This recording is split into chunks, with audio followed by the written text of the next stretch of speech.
ఇది కదా ఆఫర్ అంటే ఇప్పుడు ఎంత కొంటే అంత ఫ్రీ. విఆర్ఆ fine silver jewellery, Jubilee Hills check post, Hyderabad. అధ్యక్ష, మంత్రి గారు మాట్లాడిన దాంట్లో పాసింగ్ రిమార్క్స్ చేశారు అధ్యక్ష. వారు సిబిసిఐడి ఎంక్వైరీ జరుగుతున్నారు, మిగతా ఎంక్వైరీ తప్పులు చేస్తుంటూ ఎంక్వైరీ చేసుకోవడం ఆ ప్రభుత్వాల విధానాలు చేసుకోవచ్చు. కానీ ఫైల్స్ తగలబెట్టేశారు, తాడపల్లి ఉన్నది, అవి రికార్డులను తొలగించారు అధ్యక్ష. పట్టుకోండి, అవి చూపెట్టి రుజువు పెట్టి చెప్పుకోండి, అప్పుడు చేయండి. కానీ ఇలాంటి సభల్లో గవర్నమెంట్ మంత్రి గారు ఓ రెస్పాన్సిబుల్ వ్యక్తులు అలాంటి పాసింగ్ నిర్మాణం చేయడం అనేది చాలా దురదృష్టం అధ్యక్ష. దయచేసి దాన్ని తొలగించండి, రేపు రికార్డులో పెట్టుకోండి, ఎంక్వైరీ సెంటర్ పెట్టుకోండి, దాన్ని కూడా ఒక దీంట్లో ఫైండింగ్స్ పెట్టుకోండి. అది జరుగుతాయి, ఏది వాస్తవం వస్తే ప్రజలు చెప్తారు మీరు. అంతేగాని దీన్ని రికార్డులు ఉంచడం మాత్రం సమంజసం కాదనేది నా తాలూకా సబ్మిషన్ అధ్యక్ష. మీకు మంత్రి గారు కూడా దయచేసి దాని మీద మీరు రెస్పాన్స్ చెప్పుకోండి, తప్పు కాదు. కానీ ఇలాంటి స్పాన్సరింగ్ మార్పు చేయవద్దు అనేది నా రిక్వెస్ట్. ఇది వాస్తవం, తగలబడిన వాస్తవం. దానికోసమే మేము ఆ రోజున ఆ వీడియో ఫుటేజ్ ఏదైతే ఉన్నాయో ఇవ్వమంటే ఇవాటి వరకు వాళ్ళు ఇవ్వలేదు అధ్యక్ష. ఇప్పుడు వాళ్ళ అక్కడ వీడియో ఫుటేజ్లు ఉన్నాయి, కెమెరాలు ఉన్నాయి, ఫుటేజ్ ఎందుకు ఇవ్వలేదు అధ్యక్ష? ఇవాళ దాని మీద ఖచ్చితంగా మేము ప్రభుత్వం నిర్ణయం తీసుకోలేదు అధ్యక్ష. ఏది ఏమైనా ప్రభుత్వం ఇది కంటిన్యూ ప్రాసెస్.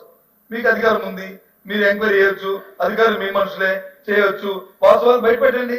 అంతేగాని మీరు వచ్చి సీసీ ఫుటేజ్ ఇవ్వలేదు, ఇది ఇవ్వలేదు. ఏ సీసీ ఫుటేజ్ ఎవరైనా సీసీ ఫుటేజ్ ఎవరు ఇస్తారు అధ్యక్ష?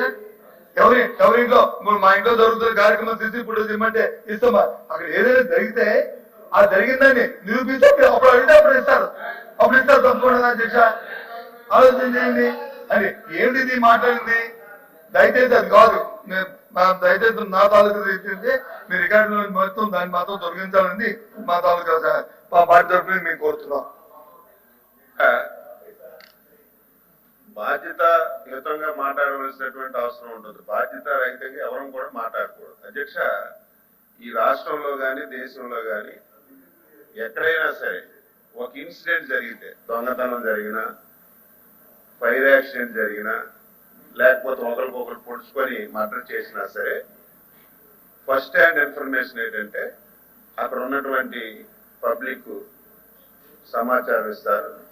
ఒకవేళ లేకపోతే సీసీ కెమెరాలు ప్రభుత్వం పెడితే ప్రభుత్వం సీసీ కెమెరాలను తీసుకుంటారు. ఒకవేళ ప్రభుత్వం దగ్గర అది లేకపోతే అక్కడ ఉన్నటువంటి షాపింగ్ కాంప్లెక్స్ అయితే షాపింగ్ కాంప్లెక్స్, రెసిడెన్షియల్ కాంప్లెక్స్ అయితే రెసిడెన్షియల్ కాంప్లెక్స్, ఒకవేళ సొంత హౌస్ ఉంటే ఇప్పుడు సీసీ కెమెరాలు లేనటువంటి హౌసులు లేవు, షాపింగ్ కాంప్లెక్స్లు లేవు, అన్ని దగ్గరలో సీసీ కెమెరాలు పెట్టారు అధ్యక్ష. ఆ రోజు ఫైళ్లు తగలబడ్డాయి. వెంటనే ప్రభుత్వం అప్రమత్తమై అక్కడికి వెళ్ళి ప్రభుత్వ సీసీ కెమెరాలు ఏమున్నాయో చూసి మొత్తం వెరిఫై చేశారు. అక్కడ ఉన్నటువంటి సీసీ కెమెరాల్లో కొంత సమాచారమే వచ్చింది. ఆ సీసీ కెమెరాలో అక్కడ ఎవరైతే హౌస్ ఉందో హౌస్ నుంచి బయటకు వచ్చి ఇది జరిగినట్టుగా కొంత ఆధారం కనిపించింది. అలాగని చెప్పి మేము విమర్శ చేయలేదు. మా ఆఫీసర్స్ ఒక లేఖ రాసి మా దగ్గర కొంతే సమాచారం ఉంది, మీ దగ్గర కూడా సీసీ కెమెరాలు ఉన్నాయి, మీ దగ్గర ఇన్ఫర్మేషన్ మాకు ఇవ్వండి అని 3-4 సార్లు అడిగితే బాధ్యత కలిగినటువంటి వ్యక్తులు అయితే, కనీసం ఇన్సిడెంట్ జరిగినప్పుడు అక్కడ ఏం జరిగిందో బయటికి చెప్పాలని ఆలోచన ఉన్నటువంటి వ్యక్తులైతే ఇగో మా దగ్గర కూడా ఈ సమాచారం ఉంది, దీన్ని కూడా మీరు తీసుకొని 2 క్లబ్స్ చేసి ఎవడు తప్పు చేశాడో వాడిని శిక్షించండి అని చెప్పాలి అధ్యక్ష.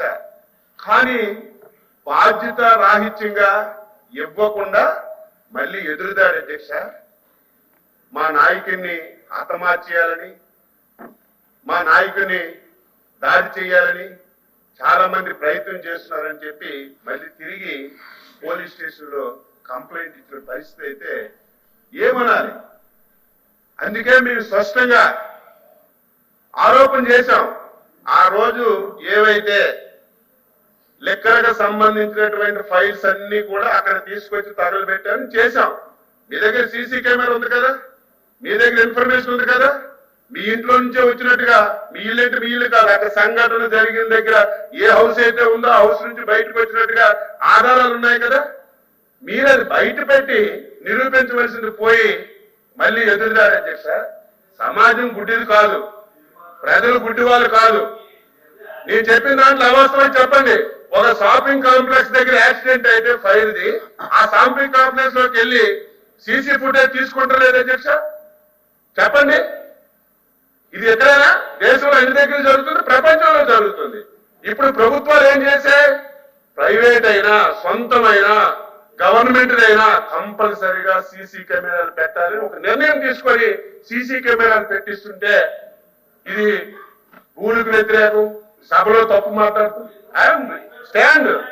స్టాండ్ అయ్యాం. ఇప్పుడు కూడా అడుగుతున్నాం మీ ద్వారా, లేకపోతే మా చైర్మన్ గారి ద్వారా అడుగుతున్నాం ఆయనకి. ఆ రోజు జరిగిన సంఘటన డేట్ తో సహా మా గుంటూరు ఎస్పీ గారు 4 సార్లు లేఖలు రాశారు. మీ దగ్గర సమాచారం ఉంది, ఆ రోజు ఏం జరిగిందో సీసీ ఫుటేజ్ ఇవ్వండి అని చెప్తే ఇవ్వకుండా ఏదో ఇక్కడ వచ్చింది అపోజిషన్ లీడర్ మీరు ప్రతిసారి మైకేస్తుంటే ఆయన తెలివిగా మీ చేసుకొని గవర్నమెంట్ ఉంది, మీ దగ్గర గవర్నమెంట్ ఎంక్వైరీ చేసుకుని తిరిగి మాట్లాడు. ఎంక్వైరీ చేశాం, వివరాలు అడిగాం, అడిగితే ఇవ్వకుండా తప్పించుకొని ఈ రకంగా ఎదురుదాడి చేయడం అనేది మంచిది కాదు. ఎవరు మాట్లాడినా బాధ్యతాయుతంగా మాట్లాడాలి, బాధ్యతాయుతంగా వ్యవహరించాలి. వ్యవహరించకుండా ఇష్టానుసారంగా మాట్లాడడం మంచి విధానం కాదు. బాధ్యత మాట్లాడతాం. అపోజిషన్ లీడర్ అని 10 సార్లు ఇవ్వడం కాదు, ఇది నా ప్రివిలేజ్.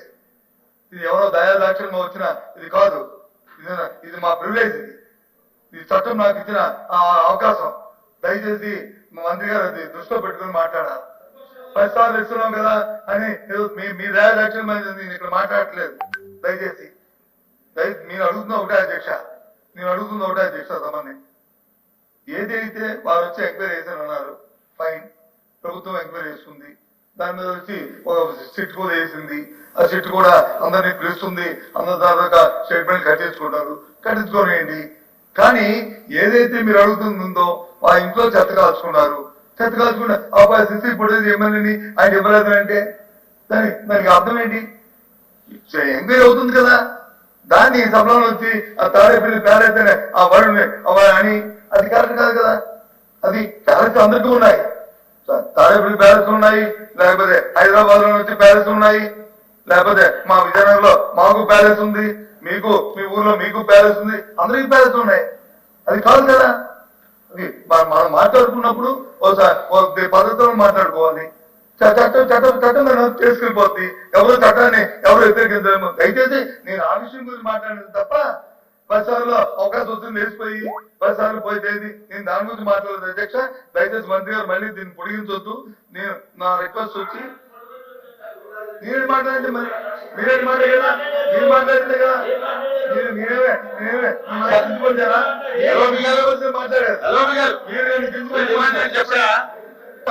నేనేమి ఎవరిని కించపరిచి మాట్లాడలేదు, నేను ఎవరిని కూడా వ్యక్తిగతంగా కించపరిచి మాట్లాడలేదు, ఏ వ్యక్తిత్వాలుగా తొలగం చేసి మాట్లాడలేదు, ఏ వ్యక్తిని తొలగం చేసి మాట్లాడలేదు సభలో. కానీ వారు మాట్లాడే మాట నేను సమాధానం చెప్పాను తప్ప నేనేం చెప్పట్లేదు. దయచేసి నా సంబంధమైన విషయం అది. ఎంక్వైరీ చదువుతున్నప్పుడు ఎంక్వైరీ నిజాలు బయటకు వస్తాయి, దాన్ని మాత్రం నేను రికార్డులో తొలగించుకొని మీ ద్వారా మిమ్మల్ని కోరుతున్నాను. సుమన్ టీవీలో మీ పర్సనల్ అండ్ బిజినెస్ ప్రమోషన్స్ కోసం కింది నెంబర్కి కాంటాక్ట్ చేయండి.